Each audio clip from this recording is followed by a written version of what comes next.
And I saw he fell to his knees during this time frame, and he started worshiping the Lord. He got radically born again.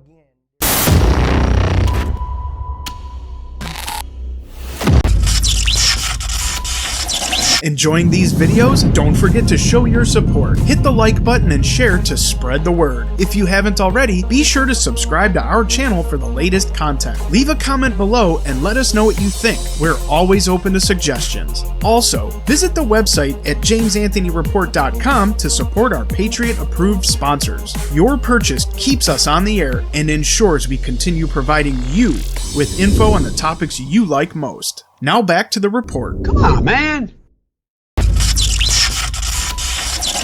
And the fact that you were there, that you said the prayer just beforehand, the fact that Donald Trump came within just a couple of centimeters of death.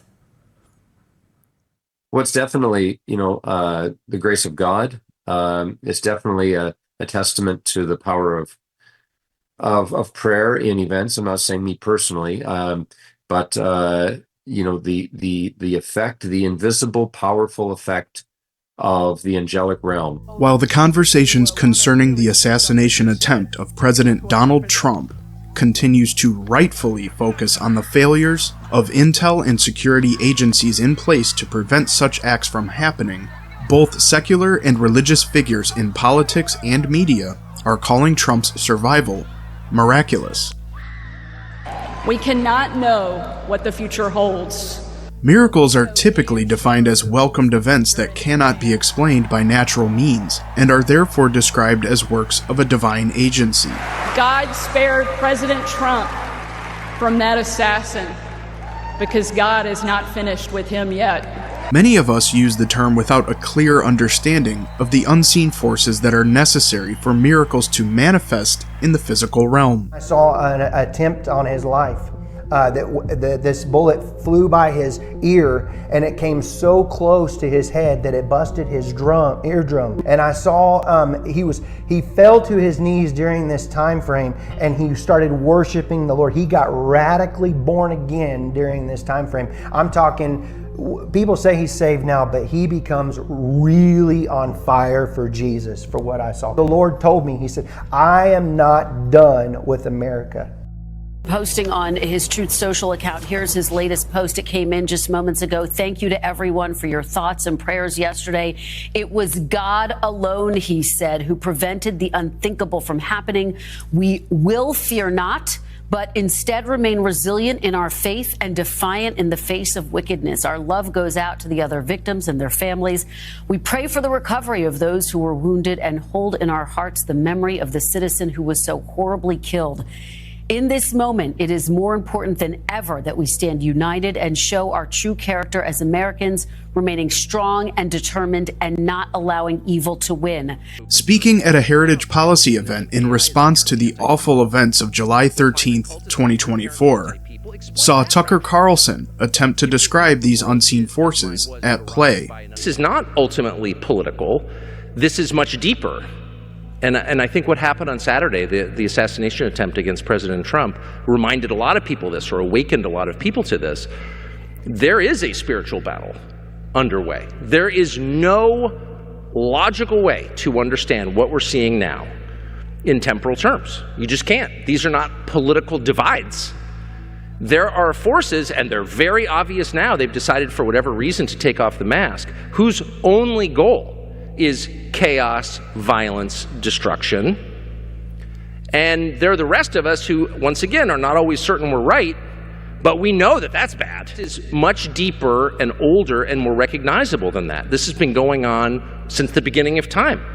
And I do think, by the way, that the more literal among us, and I would count myself in that category, fail to see this because we're so desperate to ascribe some kind of recognizable human motive to what we're seeing. So we call it leftism or neoliberalism or communism or anarchism. We come up with some phrase to describe it. All of us have been raised to see the world through the lens of evolutionary biology. The species does what it does because it's acting in its own interest, and its own interest is to procreate, to pass on its genes, to continue. And so you tell me what we're looking at if the defining movements of our time are against carrying on our genes, procreating, continuing. Is that human? Well, no. Is there any other animal species that kills itself? No. Is genocide known in the natural world? No, it doesn't even make sense. It's not found in nature, okay? That's something outside of nature. That's supernatural. They're dedicated to the destruction of people and the civilizations that people built. But what group do they dislike most? What group are they absolutely terrified of and hoping to eliminate? Well, it's Christians. That's who it is. It's Christians.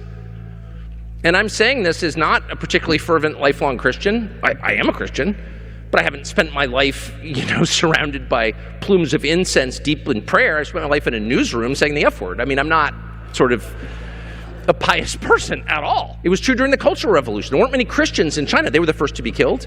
It was true in the French Revolution. They beheaded nuns. What did the nuns do? Were the nuns really an impediment to progress? No, the nuns existed. And they pledged a higher fealty to Jesus. And that was their crime, and for that they were killed. It was true in the beginning of the Spanish Civil War. The communist side, which wasn't really communist at all, it was anti-Christian. Who's the first person they executed? Well, it wasn't a person at all. It was a statue of Jesus. And they opened fire on it with a firing squad. Perhaps the political figure that best understood the moral responsibilities that came with the codified freedoms as outlined in the formation of America was President John F. Kennedy. And so, my fellow Americans, ask not what your country can do for you, ask what you can do for your country. Perhaps we could also make the case, regardless of where you stand on politics or religion, that in a time like this, it might be best to ask not what the Creator can do for you, but what you can do for your Creator. This is James Anthony, reporting. In 1775, the Continental Marines, a naval force formed by the Continental Congress, proudly raised the pine tree flag, declaring their defiance against the British Empire. It became a symbol of their unwavering commitment to fight for independence. The pine tree flag bore witness to pivotal moments in our nation's history. It fluttered in the winds of change during the siege of Boston and stood steadfast during the Battle of Bunker Hill, reminding all who beheld it of the sacrifices made by the founding generation. Today, the An Appeal to Heaven flag may not be as widely known as the Stars and Stripes, but it remains an important part of our heritage. It serves as a powerful reminder of the courage and faith that birthed a nation. Let the pine tree flag be a beacon of inspiration, urging us to have faith in the face of adversity, to unite in the pursuit of justice, and to never forget the revolutionary roots upon which our great nation stands. For as long as the pine tree flag flies, the spirit of resistance and the call for freedom shall endure.